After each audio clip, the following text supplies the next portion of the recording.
Bonjour Sébastien Lepetit. Bonjour.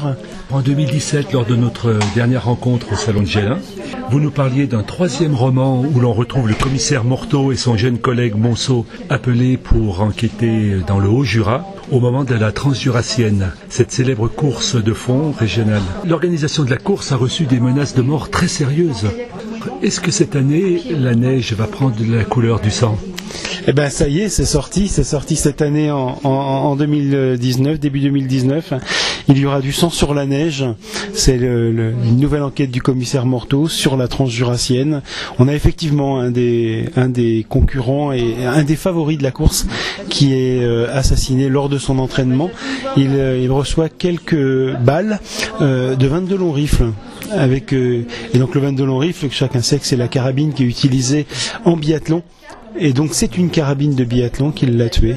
Et donc le commissaire Morteau va venir avec le lieutenant Monceau sur la Transjurassienne pour essayer de trouver qui a bien pu assassiner un des favoris de la course.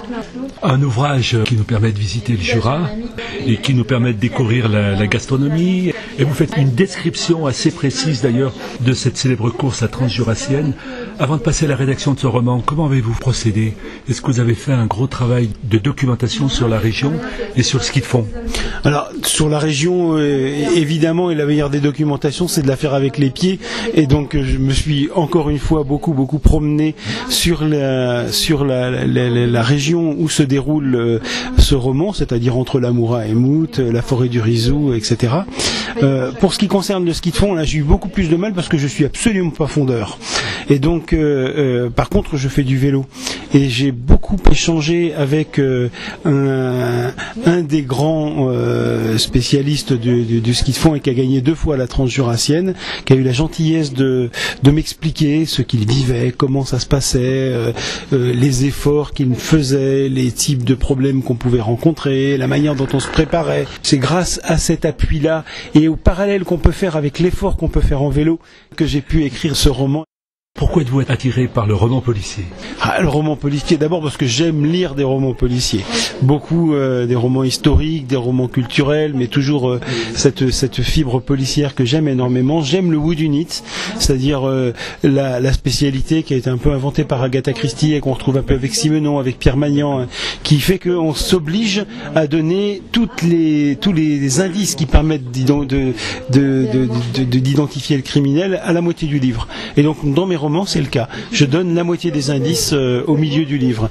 Mais j'utilise aussi le roman policier comme un prétexte pour ramener le lecteur dans un univers culturel, comme c'était dans Merde à Vauban avec les fortifications Vauban et l'histoire de Besançon, la peinture avec Courbet et Ornans dans L'origine du crime, et aujourd'hui le sport de haut niveau et le ski de fond avec la Transjurassienne. Pensez-vous qu'il y a des difficultés particulières dans l'écriture d'un roman policier par rapport aux autres genres littéraires ?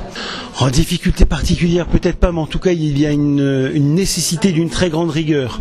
C'est-à-dire que pour que l'intrigue se tienne, on peut pas faire d'erreur, on peut pas se tromper dans la manière dont les choses se déroulent, dans la manière dont on pose les différents indices, la manière dont tout cela s'articule. Les lecteurs des romans policiers sont très très attentifs à cela et ils sont capables d'identifier la moindre erreur.